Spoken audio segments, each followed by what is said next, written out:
حامل القرآن.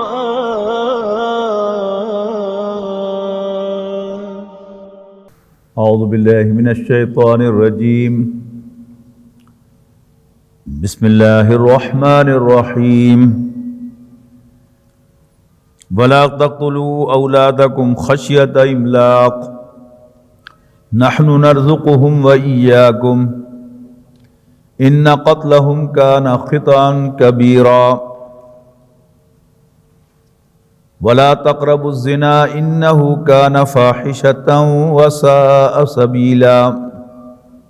آپ کو یاد ہوگا کہ گزشتہ نشست میں والدین کے حقوق سے بات آگے چلتے ہوئے اقربا کے حقوق کی طرف آئی، اور والدین کے بہت سے حقوق ہیں. اقربا کا بنیادی حق جو ہے ان کی مالی معاونت ہے. اسی سے بات آگے چلی کہ اپنا مال غریبوں، مسکینوں، مسافروں کو دو، ولا تبذر تبذیرا، اور اللہ تعالی میں مال خرچ نہ کرو، بیجا نہ اڑاؤ. اور میں نے عرض کیا تھا کہ یہ انسان کا جو سرپلس ہوتا ہے، اس کی ضروریات سے زائد اگر انسان اس کا صحیح مصرف نہیں ڈھونڈے گا، یعنی اس کے حقداروں تک نہیں پہنچائے گا، تو پھر وہ اچھل کر باہر آئے گا، اور پھر بچوں کی شادیوں کے اوپر وہ اللہ تعالی ہوں گے کہ رہے رب کا نام. تو اس کے ساتھ جوڑ دیا گیا کہ بیجا خرچ نہ کرو، یقیناً بیجا خرچ کرنے والے شیطانوں کے بھائی ہیں. اس کے ساتھ پھر ایک اور مسئلہ جو ہے اس کو لے لیا گیا، اور وہ مسئلہ تھا اللہ تعالیٰ کی تقسیم کا مسئلہ، کہ اللہ تعالیٰ نے کچھ لوگوں کو غریب بنایا ہے، کچھ کو صاحب ثروت بنایا ہے. کیوں بنایا ہے؟ اس کے لیے میں نے آپ کو سورہ زخرف کی آیت سنائی تھی کہ سخرین، تاکہ ایک دوسرے سے سروسز لی جا سکیں، اور اگر کیفیت وہ ہو جائے کہ میں بھی رانی تو بھی رانی، تو پھر کون بھرے گا پانی. تو سروسز کا یہ پورا نظام جو دنیا کا ہے، اللہ تعالیٰ نے کچھ کو معاشی طور پر ذرا اونچا بنایا ہے، اس کو معاشی طور پر نیچے بنایا ہے، تاکہ جو معاشی طور پر اونچے ہیں وہ ان سے سروسز لے سکیں اور ان کو کمپنسیٹ کر سکیں. اب اسی کو اگلا چیز جو ہے اس کے ساتھ جڑی کیا ہے کہ اللہ تعالیٰ پر ایک الزام ہم عام طور پر لگاتے ہیں کہ خدائی ونڈ انی ہوندی. اللہ تعالیٰ کی ونڈ جو ہے، اللہ تعالیٰ کی تقسیم جو ہے، اس میں ڈسپیرٹی ضرور ہے، لیکن وہ اندھی نہیں ہے. بہت واضح الفاظ میں کہا گیا کہ ان ربک یبسط الرزق لمن یشاء ویقدر. اللہ تعالیٰ جس کے لیے چاہتا ہے رزق کو کھول دیتا ہے، کشادہ کر دیتا ہے، ویقدر، اور جس کو چاہتا ہے ناپ تول کر دیتا ہے، یعنی کم دیتا ہے. لیکن ایک نوٹ دیا ساتھ اس کے، انہ کان بعبادہ خبیرا بصیرا، بے شک اللہ تعالیٰ اپنے بندوں سے خوب خبردار بھی ہے اور انہیں دیکھتا بھی ہے. اندھی تقسیم نہیں ہے اس کی. تقسیم میں ڈسپیرٹی ضرور ہے، لیکن وہ دیکھ رہا ہے اپنے ہر بندے کو اور اس سے پوری طرح خبردار ہے. اب اسی کے ساتھ جڑتا ہوا ایک اور عمل آ گیا، وہ کیا ہے؟ وَلَا تَقْتُلُوا أَوْلَادَكُمْ خَشْيَةَ إِمْلَاقٍ. املاق کہتے ہیں مفلسی کو، تنگ دستی کو، پاورٹی کو. اپنی اولاد کو مفلسی کے ڈر سے، پاورٹی کے ڈر سے قتل نہ کرو. نحن نرزقهم، ہم ان کو رزق دیتے ہیں، ان کے پرووائڈر بھی ہم ہیں، وَإِيَّاكُمْ، اور ایون تمہارے بھی ہم ہیں. یعنی انسان کو یہ جو غلط فہمی ہوتی ہے اس کا یہاں بالکل جڑ کاٹ دی گئی ہے کہ میں اپنے بچوں کو کھلا رہا ہوں. نہیں، تم نہیں کھلا رہے، ہم کھلا رہے ہیں. تم ذریعہ ہو اور تمہیں بھی ہم کھلا رہے ہیں. یہ بڑا ایک بنیادی مسئلہ ہے کہ جب تک انسان کو یہ یقین نہ ہو جائے کہ اگر آج میں اسی لمحے مر جاؤں تو اللہ تعالیٰ میرے بچوں کو آج سے بہتر کھلا سکتا ہے، اس وقت تک انسان جو ہے وہ نہ دین کا ہے نہ دنیا کا ہے. دنیا میں اگر ہے تو ظاہر ہے وہ بہت سے غلط کام کرنے پر مجبور ہوگا کہ اچھا اگر میں نے یہ نہ کیا تو میری نوکری ختم ہو جائے گی، اگر میں نے یہ ہیرا پھیری نہ کی تو میرے بچے جو ہیں وہ کاروبار میرا ڈاؤن ہو جائے گا. اب یہ ایک سلسلہ ہے پورا کہ جو انسان کو برائی کی طرف لے کے جائے گا. اور اللہ کے راستے میں جہاد کرنا، ظاہر ہے جب انسان جہاد کے لیے نکلتا ہے حق بات کرے گا تو پکڑا جائے گا، زیادہ دین کے لیے محنت کرے گا تو ایک دل میں خوف بیٹھا ہوا ہے کہ کوئی ایجنسی تو اٹھا کے لے جائیں گی، اور کوئی ایسا ہو جائے گا ویسا ہو جائے گا. اگر انسان کو یہ یقین نہیں ہے کہ میں اپنے بچوں کا رازق نہیں ہوں، اس وقت تک نہ وہ دین کا کام صحیح کر سکتا ہے نہ دنیا کا کام صحیح کر سکتا ہے. لہذا وَلَا تَقْتُلُوا أَوْلَادَكُمْ خَشْيَةَ إِمْلَاقٍ. اس کی آخری شکل کیا ہے جو ہم اخبارات میں روز پڑھتے ہیں کہ پھر اپنی اولاد کو قتل کیا جاتا ہے. مردوں کے بھی واقعات آ رہے ہیں، عورتوں کو بھی واقعات اخبارات میں رپورٹ ہو رہے ہیں کہ وہ مفلسی کے ڈر سے اپنے بچوں کو اپنے ہاتھوں سے قتل کر رہے ہیں.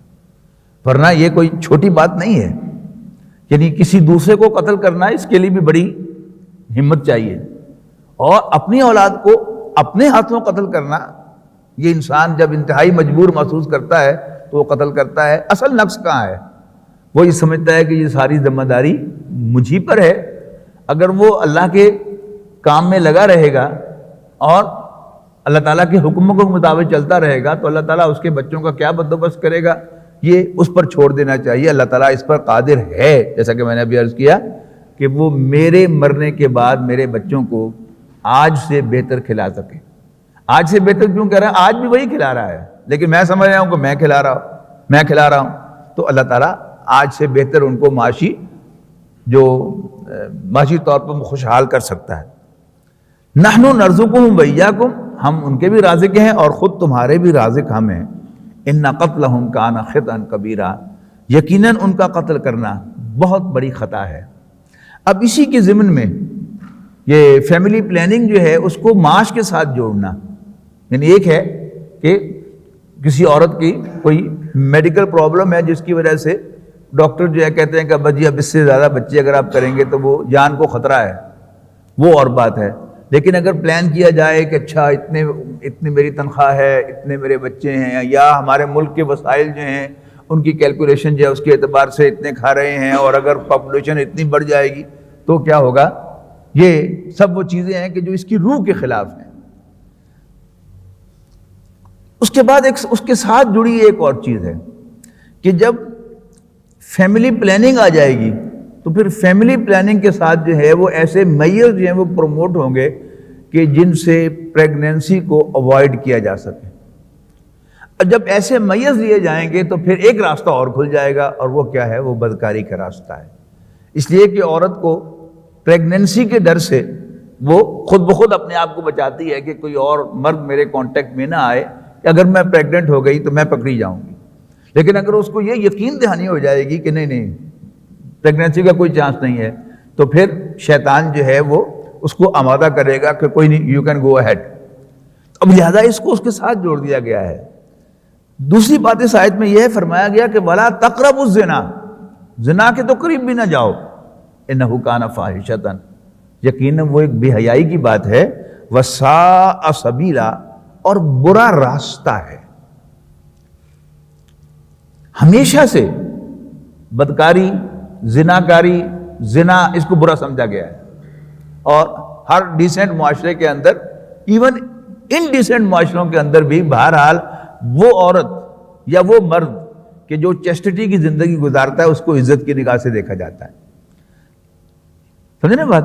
لہذا یہ تو کہا ہی نہیں کہ زنا نہ کرو، سب کو پتا ہے. جو بڑی خوبصورت بات یہاں پر کہی گئی ہے کہ زنا کے قریب بھی نہ جاؤ. کیوں؟ اس لیے کہ جب انسان وہ راستہ اختیار کرتا ہے اور اس کے قریب چلا جاتا ہے تو پھر انسان کو پتہ نہیں چلتا کہ وہ کپڑے کب اتارتا ہے. یعنی وہ چیزیں کہ مثلا ہمارے دین نے سیگریگیشن کا حکم دیا ہے کہ مکسنگ آف سیکسز نہ ہو کسی بھی سطح پر، خاندانی سطح پر بھی نہ ہو، غیر محرم رشتے آپس میں کانٹیکٹ میں نہ آئیں. سوشل کانٹیکٹ جو ہیں ان کے اندر بھی یہ دوری جو ہے وہ مرد اور عورت کے درمیان برقرار رہے. ورک پلیس پر بھی یہ دوری جو ہے برقرار رہے. ورنہ جب انسان ریلیکس محسوس کرے گا وہاں پر تو قریب چلا جائے گا، اور قریب چلا جائے گا تو ایک انویزیبل لائن ہے کہ جو اس سے کراس ہو جائے گی. اور جب وہ انویزیبل لائن کراس ہو جاتی ہے پھر انسان کو پتہ ہی نہیں چلتا کہ وہ کہاں گیا، کب اس نے کپڑے اتارے اور کب وہ تمام حدود کو کراس کر گیا. لہذا اس سے دور رہنے کا حکم دیا گیا ہے. یہ آیت سمجھ میں آ جائے انسان کے تو پھر دین کا پورا جو معاشرتی نظام ہے وہ سمجھ میں آ جاتا ہے کہ کیوں اتنی سختی کی گئی ہے. سیگریگیشن ہے، پردہ ہے، دوری ہے کہ نا، اس لیے کی گئی ہے کہ جب مثلا ایک کمرے میں علیحدہ کسی کے ساتھ بیٹھنا، اور اس کی احتیاط بے حد ضروری ہے۔ وہ گفٹ یونیورسٹی گجرانوالہ میں میرے خطاب تھا، تو غالباً نوجوانوں کے مسائل پر خطاب تھا، تو میں نے وہاں کہا کہ ایک اپنے ذہن میں ایک لائن کھینچ کے رکھو۔ طلباء سے میں نے کہا کہ اس حد سے آگے نہیں جانا اپنی کلاس فیلوز کے ساتھ، لڑکیوں کے ساتھ کانٹیکٹ میں۔ ساتھ ہی میں نے فیکلٹی ممبر سے بھی کہا، یعنی طلباء سے کہا، بچیوں سے کہا کہ اگر تم نے کسی میل سپروائزر کے پاس یا فیکلٹی ممبر کے پاس جانا ہے تو کوشش کرو کہ ایک دوسری بچی کو بھی ساتھ لے کے جاؤ، اس میں حفاظت ہوگی۔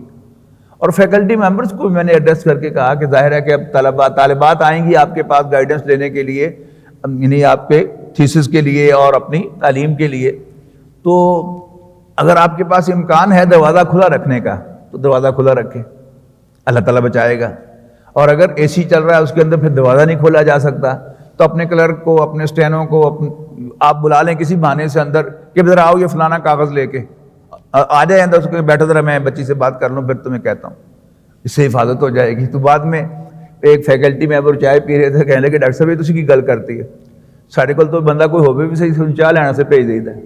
یہ وہ چیزیں ہیں کہ جو انسان کو جو ہے برائی پر آمادہ کرتی ہیں۔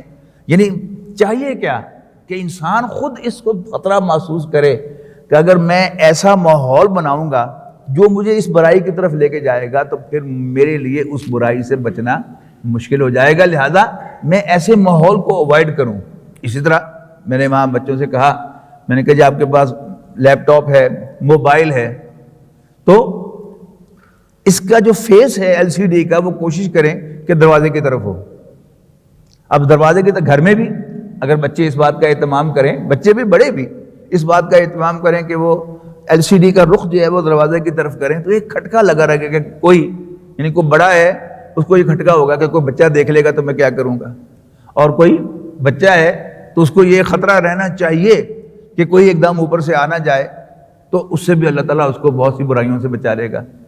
ورنہ شیطان، انسان کا نفس، یہ سارے اس کو آمادہ کر رہے ہیں۔ بھائی بات جو فیکلٹی ممبر نے کہی کہ ساڑھے کو تک ہو گئے صحیح تو انشاءاللہ ہینڈ پیج دے ہے، اس چیز کو الٹی طرف ہم نے لے کے جانا ہے۔ تو انشاءاللہ اللہ تعالیٰ سے امید کی جاتی ہے کہ اللہ تعالیٰ پھر ہماری عزت و آبرو کی بھی حفاظت کرے گا، ہمارے بچوں کی جو کالجز میں، اسکولز میں، یونیورسٹیز میں پڑھ رہے ہیں ان کی بھی اللہ تعالیٰ حفاظت کرے گا، اگر ہم انہیں بھی بریف کریں کہ یہ اہتمام جو ہے وہ اس کا کریں، تو اللہ تعالیٰ سے امید کی جا سکتی ہے کہ اللہ تعالیٰ ان کی حفاظت کرے گا۔ تو بڑی زبردست آیت ہے، وَلَا تَقْرَبُوا الزِّنَا، زنا کے تو قریب بھی نہ جانا، إِنَّهُ كَانَ فَاحِشَةً، یقیناً وہ ایک بے حیائی ہے، وَسَاءَ سَبِيلًا، اور ایک برا راستہ ہے۔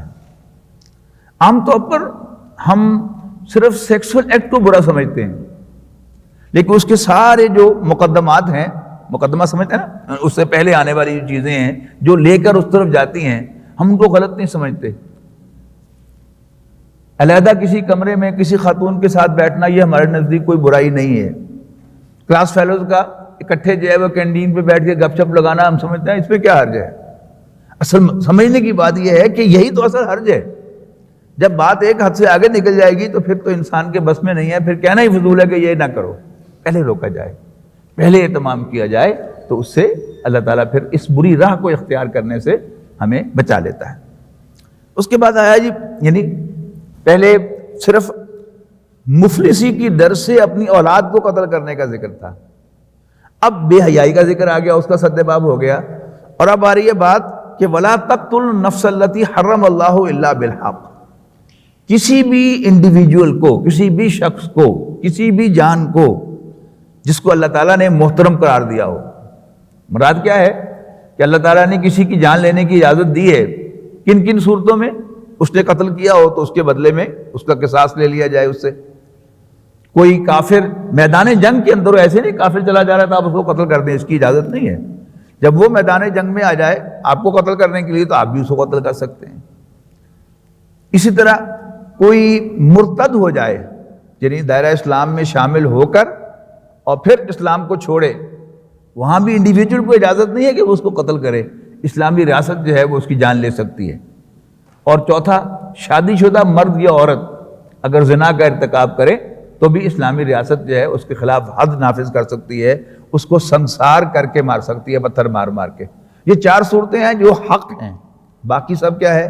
کسی انسان کا خون کرنا ناحق ہے۔ تو وَلَا تَقْتُلُوا النَّفْسَ الَّتِي حَرَّمَ اللَّهُ إِلَّا بِالْحَقِّ، کسی ایسے شخص کو جس کو اللہ نے جس کی جان لینا اللہ نے حرام کیا ہو، قتل نہ کرو، الا بالحق، مگر حق کے ساتھ۔ حق میں نے بیان کر دیا۔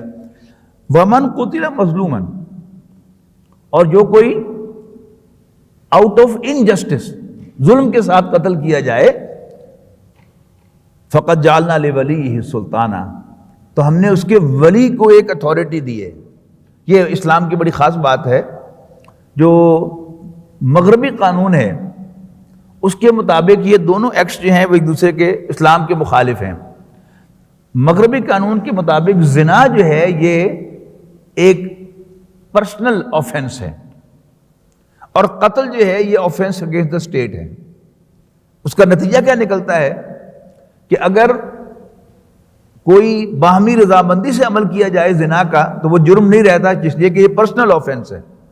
لیکن قتل خواہ باہمی رضامندی سے کیا جائے، کوئی شخص جو ہے وہ لکھ کر دے دے کہ تم مجھے مار دو، تو بھی جہاں مرسی کلنگ جن ملکوں کے اندر قانوناً جائز نہیں ہے، تو کوئی شخص جو ہے وہ لکھ کے کہے کہ مجھے انجیکشن لگا دو زہر کا، تو بھی جو اس کو انجیکشن لگائے گا ڈاکٹر یا ڈسپینسر، اس کو پکڑا جائے گا کہ تم نے یہ غلط کیا ہے، اس لیے کہ یہ آفینس اگینسٹ دا اسٹیٹ ہے۔ جبکہ اسلامی قانون کے مطابق الٹ ہے کہ قتل جو ہے اس کو آفینس اگینسٹ دا اسٹیٹ قرار نہیں دیا گیا، بلکہ آفینس اگینسٹ دا پرسن قرار دیا گیا ہے۔ لہذا جو قتل ہو گیا اس کے وارثوں کے پاس اختیار ہے 3 میں سے 1 کا، یعنی اسلامی ریاست کی ذمہ داری ہے کہ وہ جو قاتل ہے اس کو پکڑ کر مقتول کے وارثوں کے سامنے پیش کر دیں کہ دیکھیے یہ آپ کا مجرم ہے، آپ کیا چاہتے ہیں؟ آپ اس کو قتل کرنا چاہتے ہیں تو ٹھیک ہے، ہم اس کو ایگزیکیوٹ کر دیتے ہیں، اور اگر آپ اس سے کوئی بلڈ منی لینا چاہتے ہیں تو وہ بھی ہم آپ کو دلوا دیتے ہیں، اور اگر آپ معاف کرنا چاہتے ہیں تو بھی آپ کو اختیار ہے۔ یہ وہ بات ہے جہاں کہی گئی ہے کہ فَقَدْ جَعَلْنَا لِوَلِيِّهِ سُلْطَانًا، تو ہم نے اس کے ولی کے لیے ایک اتھارٹی جو ہے وہ مقرر کی ہے، لیکن اسے بھی یہ اجازت نہیں ہے کہ وہ قتل میں زیادتی کرے، فلا یسرف فی القتل، لیکن وہ بھی قتل میں زیادتی نہ کرے، اس کا مصلح کرنے کی اس کو اجازت نہیں ہے۔ انہ کان منصورا، یقیناً اس کی مدد کی گئی ہے۔ اب یہاں دونوں ہو سکتے ہیں لیکن زیادہ امکان کس کا ہے کہ یہاں جو مقتول کے وارث ہے ان کا، اللہ تعالیٰ نے ان کی مدد کی ہے، ان کے لیے سامان کیا ہے، کوئی چاہے تو بدلہ لے لیں، لیکن جتنی اللہ نے اجازت دی ہے اسی کی اجازت ہے، اس لمٹ سے ایکسیڈ کرنے کی اجازت نہیں ہے۔ وَلَا تَقْرَبُوا مَالَ الْيَتِيمِ إِلَّا بِالَّتِي هِيَ أَحْسَنُ، اور یتیم کے مال کے تو قریب میں نہ جانا۔ وَلَا تَقْرَبُوا مَالَ الْيَتِيمِ إِلَّا بِالَّتِي هِيَ أَحْسَنُ، مگر اچھے طریقے سے۔ وہ اچھا طریقہ کیا ہے کہ آپ کا کوئی قریبی عزیز فوت ہو گیا اور آپ ہی اب اس مال کے کسٹوڈین ہیں اور اس کے بچے چھوٹے ہیں، تب وہ یتیموں کا مال ہے جس کو آپ سپروائز کر رہے ہیں۔ اگر آپ کو اللہ تعالیٰ نے وسعت دی ہے، آپ کا اپنا کوئی آلٹرنیٹ بزنس، کوئی کاروبار، کوئی جاب ہے، تو آپ اس کے بچوں کے کاروبار کو سپروائز کریں، لیکن اس میں سے کوئی کمپنسیشن اپنے لیے نہ لیں۔ لیکن اگر آپ تنگ دست ہیں، اور ظاہر ہے کہ اگر آپ اس کا بزنس سپروائز کرتے ہیں بچوں کا یا بچے کا، تو پھر اپنا آپ کوئی کام نہیں کر سکتے اور آپ کے پاس اور وسائل نہیں ہیں، تو آپ جائز طریقے سے، فرض کیجیے آپ کو ملازم رکھتے تو اس کو کوئی سیلری دیتے، تو آپ اس کے برابر پریفریبلی اس سے کم اگر رکھیں تو اس کی اجازت ہے۔ یہ کیا ہے؟ الا باللتی ہی احسن، مگر وہ طریقہ، اس طریقے سے جو بہت اچھا ہے۔ حتی یبلغ اشدہ، یہاں تک کہ وہ بچہ اپنی پختگی کو پہنچ جائے، بالغ ہو جائے، اور بالغ صرف جسمانی اعتبار سے بالغ نہیں، ہر اعتبار سے بالغ جب آپ سمجھیں کہ اب وہ کاروبار سنبھالنے کے قابل ہو گیا ہے۔ اور پھر اس کا اہتمام بھی کرنا چاہیے کہ بچے کو اس کاروبار میں ساتھ ساتھ جو ہیں وہ رکھیں، تاکہ وہ سارے اس کام کو سمجھ سکے، اور جلدی سے جلدی کوشش کریں کہ یہ امانت میں اس کے حوالے کر دوں۔ خام خواہ یہ سمجھنا کہ نہیں ابھی وہ اس قابل نہیں ہوا، ابھی اس قابل نہیں ہوا، ابھی اس قابل نہیں ہوا۔ اللہ تعالیٰ جاننے والا ہے کہ کوئی شخص جو ہے وہ کس نیت کے ساتھ یہ سمجھ رہا ہے، واقعی اگر بچہ اس قابل نہیں ہے یا یہ جان بوجھ کر اس نے اس کو کچھ سکھایا ہی نہیں ہے، اس کو تیار ہی نہیں کیا کہ وہ اپنے مال کو سنبھال سکے، اپنے کاروبار کو سنبھال کرے، تو اللہ تعالیٰ جو ہے اس کو دیکھنے والا ہے۔ وَأَوْفُوا بِالْعَهْدِ، اور وعدوں کو ایفا کیا کرو۔ بالکل سادہ سا اردو کا لفظ معلوم ہوتا ہے، اوفو، ایفا کیا کرو، بالعہد، وعدے کو، ان العہد کان مسئولا، یقیناً وعدے کے بارے میں سوال کیا جائے گا۔ یعنی چھوٹے سے چھوٹے عمل کا بھی سوال ہے، میرے جو انٹینشنز ہیں ان پر بھی سوال ہے۔ تو وعدہ تو بہرحال دو انسانوں کے درمیان ایک کمٹمنٹ ہے۔ اگر انسان کو یہ یاد رہے گا کہ اللہ کے ہاں مجھے جواب دینا ہے، تو پھر where there is a will there is a way، انسان جو ہے وہ وعدہ پورا کرنے کے لیے راستہ نکال لے گا، ورنہ وہ تلاش میں ہوگا کہ میں کوئی بہانہ بناؤں کہ جی میں اس وجہ سے وعدہ پورا نہیں کر سکا۔ اگر احساس ہوگا کہ اللہ تعالیٰ کے یہاں جواب دہی ہونی ہے اور اللہ تعالیٰ دلوں کے بھیدوں کا جاننے والا ہے، تو پھر انسان جو ہے وعدہ پورا کرنے کا بھی اہتمام کرے گا۔ اچھا، تیسری بات، وَأَوْفُوا الْكَيْلَ إِذَا كِلْتُمْ۔ اب یہ چھوٹی چھوٹی باتیں ہیں جن کو ایک ایک آیت میں اور آدھی آدھی آیت میں کیا گیا ہے۔ یعنی مال یتیم کے تذکرے کے فوراً بعد اسی آیت کے اندر اوفوا بالعہد، اور اگلی آیت میں وَأَوْفُوا الْكَيْلَ إِذَا كِلْتُمْ، اور ناپ کو پورا کرو جب بھی تم ناپو، وزنوا بالقسطاس المستقیم، اور سیدھے ترازو کے ساتھ ناپو۔ اچھا، اب یہ ضروری نہیں ہے کہ اب چونکہ وہ ترازو جو ہے وہ ختم ہو گیا، اب ڈیجیٹل ترازو ہو گیا تو شاید اس کا اطلاق نہیں ہے۔ یہ سب وہ چور دروازے ہیں کہ جو پھر انسان نکالے گا کہ وہاں تو سیدھے ترازو کے ساتھ ناپنے کا کیا گیا، تو اب تو وہ ترازو استعمال ہی نہیں ہوتا۔ اگر کسی شخص نے وہ ڈیجیٹل ترازو کے اندر جو ہے وہ کوئی ٹیمپرنگ کی ہوئی ہے، جس طرح کہ سننے میں آتا ہے کہ جی یہ پیٹرول پمپس کے اندر بھی یہ حرکتیں ہو رہی ہیں اور دوسرے بہت سے کاروباروں کے اندر بھی یہ حرکتیں ہو رہی ہیں، تو اللہ تعالیٰ جو ہے ان سب کو دیکھنے والا ہے اور وہ اس کا حساب لینے والا ہے۔ اچھا، دو چیزیں، ناپ اور تول، یعنی کچھ چیزیں ناپی جاتی ہیں، کچھ تولی جاتی ہیں، کچھ گنی جاتی ہیں، ان سب کا ایک ہی معاملہ ہے۔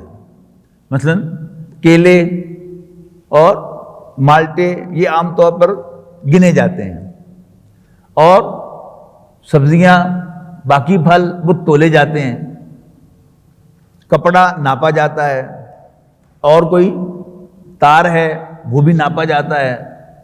تو جو بھی کاروبار کے طریقے ہیں، ناپ ہو، تول ہو، یا کوئی تیسرا طریقہ ہو، یا کوئی ڈیجیٹل میئرمنٹ کا طریقہ ہو، ان سب کے اندر یہ احتیاط جو ہے وہ ضروری ہے کہ انسان پورا ادا کرے۔ اس بات پر حرف آخر جو ہے وہ سورہ مطففین کی ابتدائی آیات ہیں۔ وہاں ارشاد فرمایا گیا کہ ویل للمطففین، خرابی ہے ناپ تول میں کمی کرنے والوں کے لیے۔ الذین اذا اکتالوا علی الناس، وہ لوگ کہ جب لوگوں سے لیتے ہیں تو پورا لیتے ہیں۔ الذین اذا اکتالوا علی الناس یستوفون، کہ جب وہ لوگوں سے لیتے ہیں تو پورا لیتے ہیں۔ وَإِذَا كَالُوهُمْ أَوْ وَزَنُوهُمْ، لیکن جب ان کے لیے ناپتے یا تولتے ہیں، یخسرون، تو اس میں سے کمی کر لیتے ہیں۔ خسارہ کہتے ہیں نا کمی کو، وہی یخسرون ہو گیا، اس میں سے کمی کر لیتے ہیں۔ اس کی کمی کی کوئی بھی شکل ہو، ناپ میں کمی ہو، تول میں کمی ہو، ٹھیک ہے جی، اور اس میں کوئی ڈیجیٹل فراڈ ہو، یا یعنی کوئی ناقص چیز شامل کرنا، وہ بھی یہی ہے کہ میں پیسے تو پورے وصول کر رہا ہوں 1 نمبر مال کے، لیکن میں بیچ میں 2 نمبر مال بھی اگر گھسیڑ دیتا ہوں تو پھر وہ گاہک کو تو شاید پتہ نہیں چلے گا، لیکن اللہ تعالیٰ مجھے دیکھ رہا ہے۔ نبی اکرم صلی اللہ علیہ وسلم کی حیات طیبہ میں، آپ کو سنا رہا تھا وہ سورہ مطففین کی آیات، وہاں فرمایا الا یظن اولئک انہم مبعوثون، ڈونٹ دے تھنک کہ وہ دوبارہ اٹھائے جائیں گے لیوم عظیم، ایک بڑے دن، یوم یقوم الناس لرب العالمین، جب لوگ رب العالمین کے سامنے کھڑے ہوں گے، پیش ہوں گے۔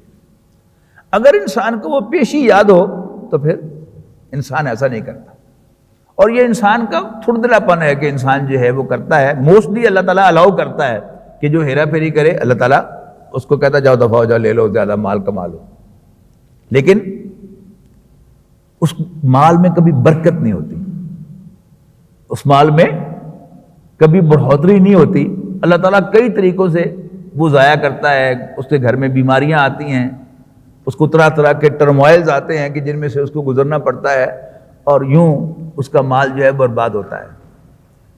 آپ اپنے گرد و نواح پہ دیکھیں، اگرچہ بہت کم رہ گئے ہیں وہ لوگ کہ جو دیانتداری کے ساتھ معاملہ کرتے ہیں، کہ وہ ایک نمبر مال بیچتے ہیں بڑی استقامت کے ساتھ، ایک دو دن نہیں۔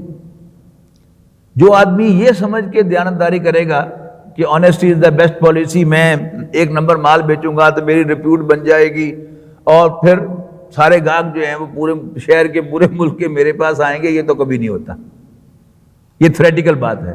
ہاں کوئی شخص جو ہے وہ استقامت کے ساتھ اپنے اس اصول پر برقرار رہتا ہے تو اس کے گھر میں آپ دیکھیں گے کہ برکت ہوگی، اس کے گھر میں بیماری نہیں ہوگی، اس کی اور پریشانیاں جو ہیں ان کو اللہ تعالیٰ ان پریشانیوں سے بچاتا رہتا ہے، یہ اس کی برکت ہے۔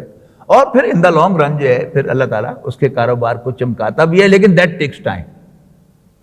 تو نبی اکرم صلی اللہ علیہ وسلم نے جو ریپیوٹ کمائی، یعنی حضرت خدیجہ رضی اللہ تعالی عنہا نے سنا کہ ہاشمیوں کا یہ نوجوان یہ اپنا مال بیچنے سے پہلے اس کا نقص بتاتا ہے اور مال بیچنے کے لیے بھی نہ جھوٹ بولتا ہے اور نہ ہیرا پھیری کرتا ہے۔ تو حضرت خدیجہ نے رسول اللہ صلی اللہ علیہ وسلم کو بلایا، انہوں نے کہا کہ آپ میرا مال لے کے جائیں، میں آپ کو دگنا نفع دوں گی۔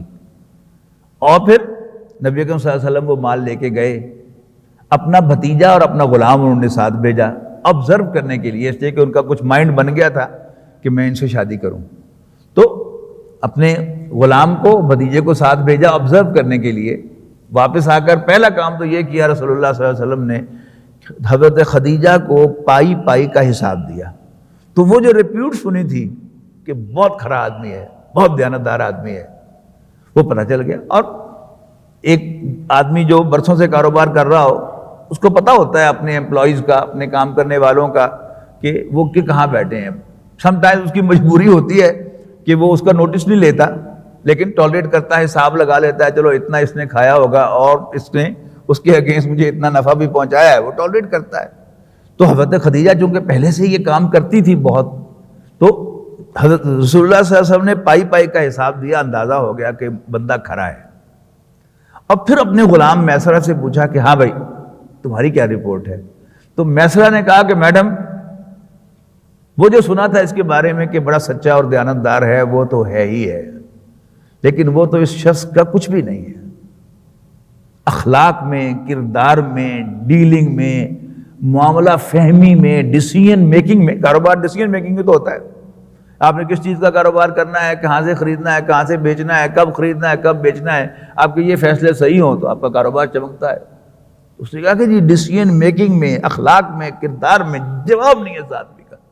تو حضرت خدیجہ نے اس کو آزاد کر دیا اور پھر انہوں نے آپٹ کیا، نبی اکرم صلی اللہ علیہ وسلم کو پیغام بھیجا شادی کا، اور پھر اللہ تعالیٰ نے حضرت خدیجہ کے ذریعے سے وَوَجَدَكَ عَائِلًا فَأَغْنَىٰ، اللہ تعالیٰ نے آپ کو تنگ دست پایا تو غنی کر دیا۔ یہ اللہ کا کام ہے کہ آپ کے لیے بندوبست کیسے کرتا ہے۔ اگر میں پلاننگ کروں گا کہ جی ہاں یوں کروں تو پھر یوں ہو جائے گا، یوں کرو تو یوں ہو جائے گا، ضروری نہیں کہ ایسا ہی ہو، لیکن میں اللہ تعالیٰ کے حکم پر چلتا رہوں اور پھر اس کا کام وہ جانے، وہ مجھے کہاں کہاں سے کمپنسیٹ کرے گا۔ پہلی کمپنسیشن تو وہی ہوگی کہ میرے خرچے بہت کم ہو جائیں گے، میرے مال میں برکت پیدا ہو جائے گی، میرے گھر میں بیماری جو ہے وہ نہ ہونے کے برابر ہوگی، اور پھر اللہ تعالیٰ کہاں کہاں سے مجھے فائدہ پہنچائے گا، کن کن ڈیلز کے اندر مجھے ان ایکسپیکٹڈ نفع ہوگا، یہ سب کچھ ہے۔ اور پھر کب اللہ تعالیٰ جو ہے وہ آپ کو حضرت عثمان رضی اللہ تعالیٰ عنہ کی طرح، حضرت ابوبکر رضی اللہ تعالیٰ عنہ کی طرح ایک کامیاب تاجر بھی بنا دے گا۔ تو یہ سب وہ اللہ کا کام اللہ پہ چھوڑنا چاہیے اور اپنا کام خود ہمیں کرنا چاہیے۔ قرآن مجید میں آخری جو 28ویں پارے کی صورتیں ہیں، ان کے اندر 2 صورتیں ہیں ساتھ ساتھ، سورۃ تغابن اور سورۃ طلاق۔ یہاں بڑا عجیب اس بات کی ڈسکرپشن ہے سورہ تغابن میں ہے کہ ما اصاب من مصیبت الا باذن اللہ، نہیں آتی کوئی مصیبت مگر اللہ کی اجازت سے. ومن یؤمن باللہ یہد قلبہ، اور جو اللہ پر بھروسہ کرتا ہے، اللہ تعالیٰ جو اللہ پر ایمان رکھتا ہے، اللہ تعالیٰ اس کے دل کی رہنمائی کرتا رہتا ہے. واللہ بکل شیء علیم، اللہ کو سب خبر ہے. تمہارے کرنے کا کام کیا ہے؟ وَأَطِیعُوا اللَّهَ وَأَطِیعُوا الرَّسُولَ، تم اللہ اور اس کے رسول کا کہنا مانو. فَإِن تَوَلَّيْتُمْ، اگر تم نے اللہ کے رسول کا کہنا ماننے سے منہ موڑا، فَإِنَّمَا عَلَىٰ رَسُولِنَا الْبَلَاغُ الْمُبِينُ، تو ہمارے رسول کے ذمے تو صرف وضاحت سے پہنچانا ہے. which he is doing. پھر بات لوٹ آ گئی، اللہ لا الہ الا ہو، اللہ کے سوا کوئی عبادت کے لائق نہیں ہے. وعلی اللہ فلیتوکل المؤمنون، مومنوں کو چاہیے کہ اللہ تعالیٰ ہی پر بھروسہ کیا کریں. اس سے اگلی سورت طلاق ہے. اب سورت طلاق میں اس مسئلے کو بڑے عجیب انداز سے بیان کیا گیا ہے. یعنی ہم سب جانتے ہیں کہ طلاق ایک کمپلیکیشن ہے، ایک ایشو ہے. کس کس کے لیے؟ مرد کے لیے اور عورت کے لیے تو ہے ہی صحیح، ان کی جو اولاد ہے ان کے لیے بھی ایشو ہے، اور پھر دونوں کے پیچھے جو خاندان ہے ان کے لیے بھی وہ ایک ایشو ہے. اچھا، جب طلاق ہو جاتی ہے اور اگر کوئی شخص جو ہے وہ مرد ہو یا عورت، وہ وکیل سے جا کے مشورہ کرتا ہے تو وکیل اس کو ایک ہی بات کہتا ہے کہ تیرے ہاتھ سے کچھ بھی نہیں. پھر جی آپ کو بھی 2 مقدمات جھوٹے جو ہے وہ دوسرے فریق پر کرنے پڑیں گے، اور اگر دوسرا فریق گیا ہے، عورت گئی ہے وکیل کے پاس، بے شک وہی وکیل ہو، اور وہ کہے گا دوسرے 2 مقدمات آپ کو جھوٹے جو ہے اس کے خلاف کرنے ہوں گے. اچھا جی لو پڑھو، فیس پڑھو، کر دو. یعنی بغیر سوچے سمجھے ہم وہ مقدمات کرنے کو، مثلا اس کی میں مثال بھی دے دوں آپ کو کہ اب اس سے حق مہر جو ہے واپس لینا ہے. اس کی ایک ہی صورت ہو سکتی ہے کہ عورت جو ہے بدکاری جو ہے اس کی ثابت کر دی جائے تو پھر وہ حق مہر اس سے لیا جا سکتا ہے، واپس حاصل کیا جا سکتا ہے. وکیل صاحب کہتے ہیں اس کی ایک ہی صورت ہے کہ آپ اس کو بدکار ثابت کریں، اور آپ نے 10 سال 15 سال ایک عورت کے ساتھ گزارے ہیں، لیکن ہم اس پیسے کے پیچھے اتنے بے ضمیر ہو جاتے ہیں کہ اس پر یہ الزام لگانے سے نہیں چکتے، کہتے لو جی فیس پڑھو تو کر دو مقدمہ ہوتا ہے. اب اس کی روشنی میں آپ دیکھیں اللہ تعالیٰ کیا کہتا ہے، من یتق اللہ یجعل لہ مخرجا، جو اللہ سے ڈرے گا اللہ تعالیٰ اس کے لیے کوئی وے آؤٹ نکالے گا. یعنی کوئی گھٹیا حرکت کرنے کی بجائے اللہ سے ڈرتے رہو، نہیں میں یہ غلط مقدمہ دائر نہیں کروں گا، مجھے کچھ ملتا ہے ملے، نہیں ملتا نہ ملے، میں یہ جھوٹا مقدمہ دائر نہیں کروں گا. تو کیا کہہ رہے ہیں اللہ تعالیٰ، من یتق اللہ یجعل لہ مخرجا، جو اللہ سے ڈرے گا اللہ تعالیٰ اس کے لیے کوئی وے آؤٹ نکالے گا. وَيَرْزُقْهُ مِنْ حَيْثُ لَا يَحْتَسِبْ، اور اسے وہاں سے دے گا جہاں سے اس کا وہم و گمان بھی نہیں ہوگا. ابھی بس نہیں ہوئی بات، ان اللہ بالغ امرہ، بے شک اللہ تعالیٰ اپنے کام کو انجام تک پہنچانے والا ہے. میں آپ کی مدد کرنا چاہتا ہوں لیکن عین ممکن ہے اپنی پوری خواہش کے باوجود میں آپ کی کوئی ہیلپ نہ کر سکوں. آپ میری ہیلپ کرنا چاہتے ہیں، you are very kind to me, لیکن حالات ہوتے ہیں کہ جو آپ کو الاؤ نہیں کرتے کہ آپ میری کو مدد کر سکیں. لیکن اللہ تعالیٰ مدد کرنا چاہے آپ کی، دنیا ادھر کی ادھر ہو جائے، اللہ کا کام اپنے انجام کو پہنچے گا. ان اللہ بالغ امرہ. آخری بات اور کہی، قد جعل اللہ لکل شیء قدرا، اللہ تعالیٰ نے ہر چیز کا ایک اندازہ مقرر کیا ہوا ہے، جس کو ہم تقدیر کے نام سے کہتے ہیں نا، وہ تقدیر کہتے ہیں اندازے کو ہیں.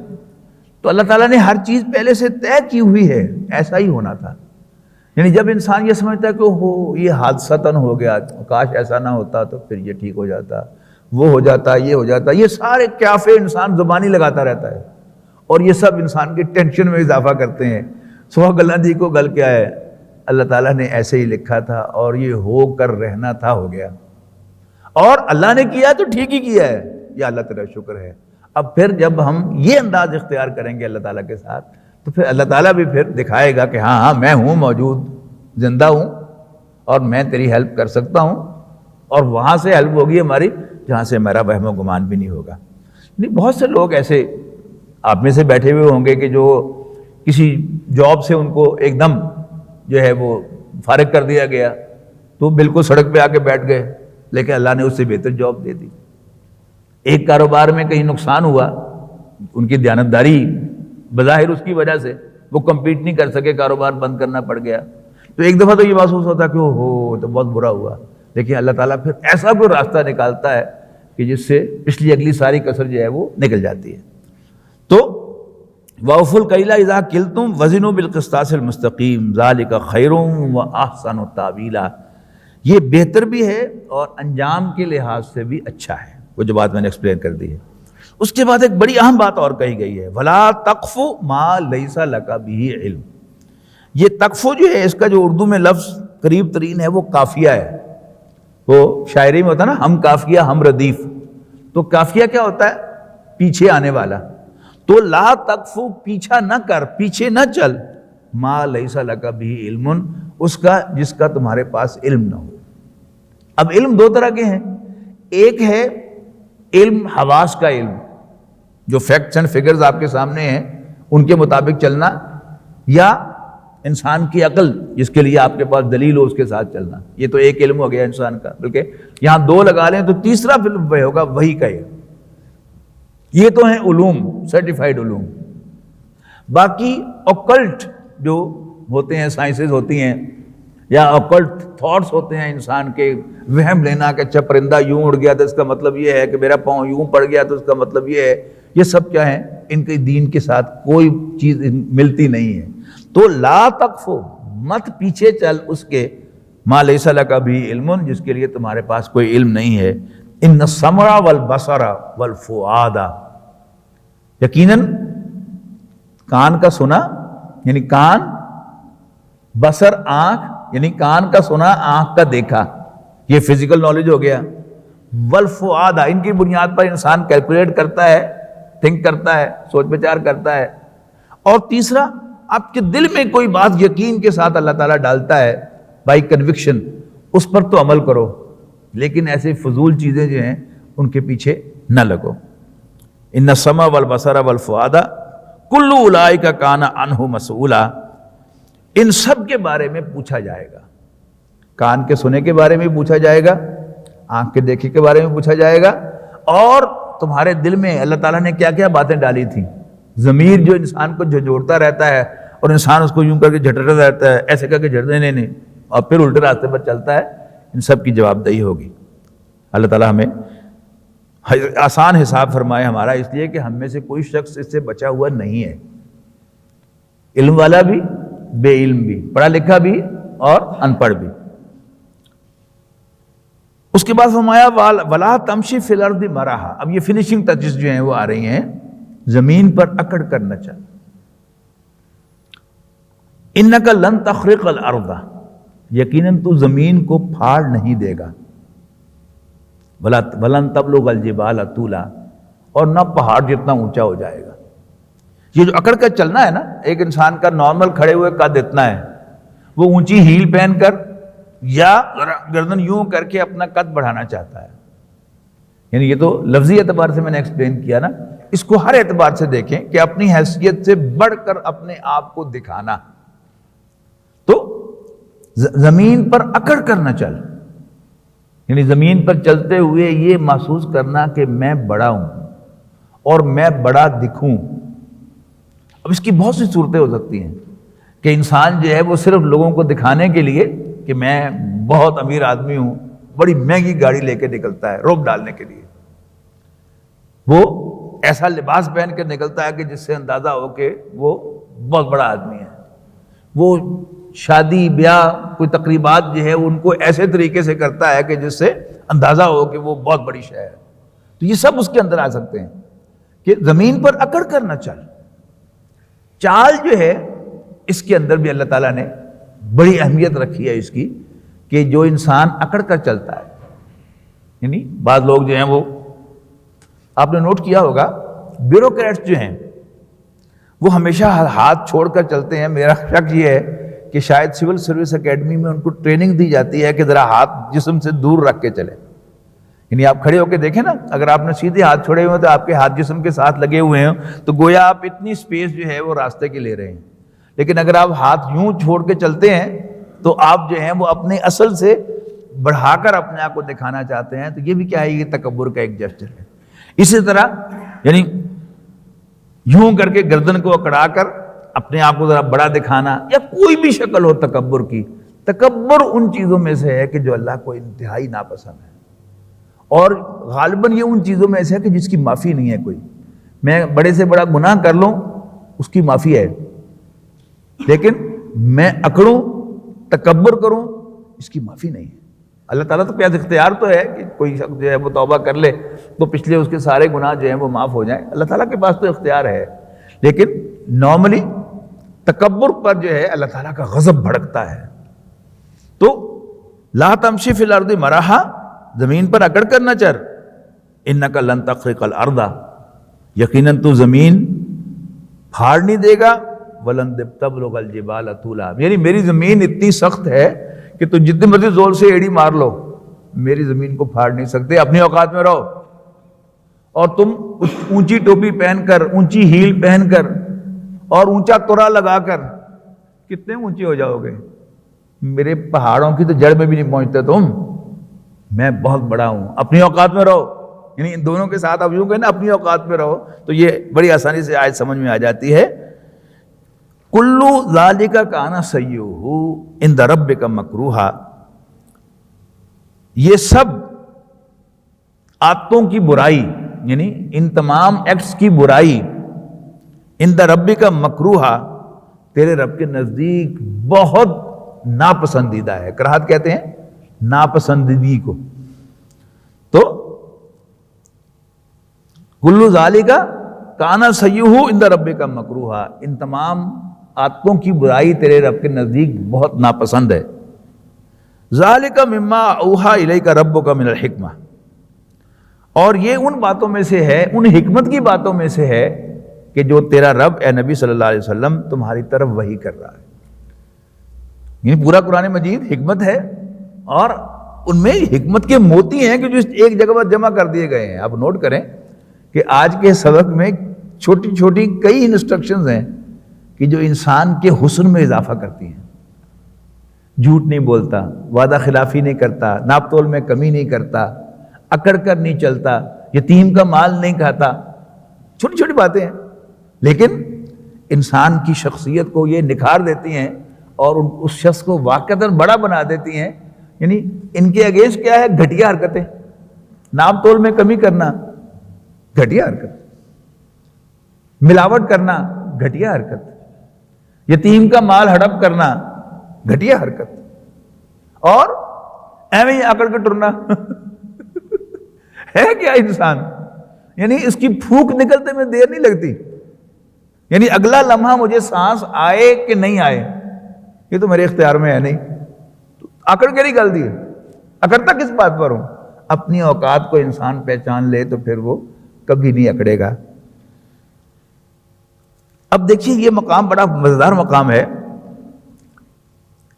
یہ جو تیسرے رکوع کا آغاز تھا، جو ہم نے لاسٹ ٹائم رکوع پڑھا تھا، وہ تھا توحید کے تذکرے سے، وَقَضَىٰ رَبُّكَ أَلَّا تَعْبُدُوا إِلَّا إِيَّاهُ، اور تیرے رب نے فیصلہ فرما دیا ہے کہ تم اس کے سوا کسی اور کی بندگی نہ کرو۔ پھر والدین کے حقوق کا تذکرہ شروع ہوا تھا۔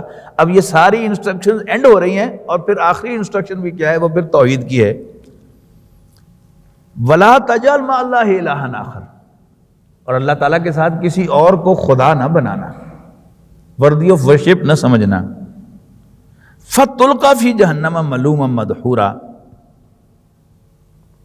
ورنہ ملامت زدہ اور دھتکارے ہوئے ہو کر جہنم میں ڈال دیے جاؤ گے۔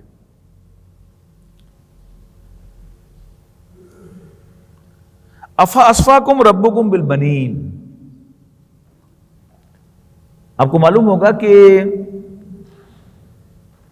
مکے کے لوگ فرشتوں کو اللہ کی بیٹیاں قرار دیتے تھے، اور ان کے تمام بت جو تھے وہ مؤنث ناموں کے ساتھ تھے، وہ نہیں فرشتوں کے بت تھے۔ لات یہ الہ کا مؤنث ہے، منات یہ منان کا مؤنث ہے، اور عزا یہ العزیز کا مؤنث ہے۔ یہ سب اللہ کے نام ہیں نا، العزیز، الجبار، المتکبر، الہ، تو وہ مؤنث انہوں نے بت بنا رکھے تھے۔ اب اس پر قرآن مجید میں ایک سے زائد مقامات پر، یعنی حضرت عیسیٰ علیہ السلام نے عیسائیوں نے حضرت عیسیٰ علیہ السلام کو اللہ کا بیٹا بنایا، ان پر تو سیدھا سیدھا اللہ کا غضب جو ہے وہ قرآن مجید میں بھڑکتا ہے کہ آسمان شک ہونے کو، زمین شک ہونے کو ہے، اور آسمان پھٹ پڑنے پر ہے ان کی اس بات پر کہ اللہ کا بھی کوئی بیٹا ہے۔ لیکن اس مقام پر بھی اور دوسرے مقامات پر بھی ان پر بڑی ذرا لائٹ انداز میں کہا گیا ہے، واہ جی واہ، اصفاکم ربکم بالبنین، کیا تمہارے رب نے تمہیں تو بیٹوں سے نواز دیا، واتخذ من الملائکۃ اناسا، اور خود اپنے لیے بیٹیاں بنا لیں۔ واہ بھائی واہ، منہ تہاڈا بڑا سونا ہے، ہمارے بچے نوڑ کے ماورے کہتے ہیں منہ سونا کہ تہاڈیاں دھیاں تے اودے تہاڈے پتر تے اودیاں دھیاں، یعنی کوئی عقل دی گل کریا کرو۔ ایک طرف کہتے ہو کہ بیٹا جو ہے یہ زیادہ بڑی شے ہے، تو اپنے لیے تو تم نے الاٹ کیے بیٹے، اور اللہ تعالیٰ کے اول تو اس کی اولاد ہے ہی نہیں، لیکن کوئی پتر کو بنانی سی اولاد تے کوئی پتر تو بنا دے، عقل دی گل تو کر دے۔ یعنی ایک لائٹ انداز میں ان کو کہا جاتا ہے کہ کیا تمہارے رب نے تمہیں نواز دیا بیٹوں سے، واتخذ من الملائکۃ اناسا، اور خود اس نے فرشتوں میں سے بیٹیاں بنا لیں۔ انکم لتقولون قولا عظیما، یقیناً تم بہت بڑی بات کہتے ہو، تم بڑی بکواس کر رہے ہو۔ یعنی یہ جو قرآن مجید کا یہ انداز ہے نا کہ بڑی بات کہتے ہو، اس کو اپنے محاورے میں لے کے آئیں کہ تم بہت بڑی بکواس کر رہے ہو اللہ تعالیٰ پر۔ ایک تو اولاد کا الزام، اور پھر بیٹوں کا بھی نہیں، بیٹیوں کا الزام۔ اللہ تعالیٰ سے دعا ہے کہ اللہ تعالیٰ ہمیں دین کی ان انسٹرکشنز پر دل و جان سے عمل کرنے کی توفیق عطا فرمائے۔ آخر دعوانا الحمدللہ رب العالمین۔ بہت شکریہ۔